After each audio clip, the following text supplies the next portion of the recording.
Upper motor neurons, or UMNs, originate in the cerebral cortex and brainstem, and they are the first-order neurons that initiate voluntary movement.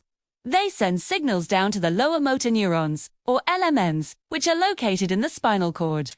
The LMNs then transmit these signals to the muscles, causing them to contract. A lesion or damage to an upper motor neuron can cause a variety of signs and symptoms.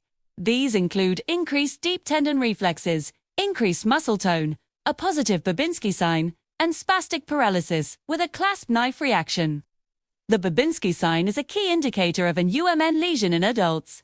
It's tested by scraping the sole of the foot. A positive sign is when the big toe extends upwards and the other toes fan out.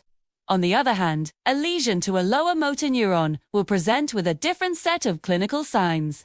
These include decreased deep tendon reflexes, decreased muscle tone, a negative Babinski sign, flaccid paralysis, muscle atrophy, and foci.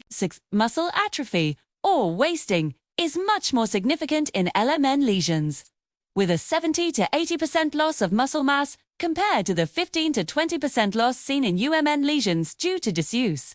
Amyotrophic lateral sclerosis, or ALS, is a progressive neurodegenerative disorder that affects both upper and lower motor neurons. Displays to a combination of UMN and LMN signs, including muscle weakness, atrophy, and eventual paralysis.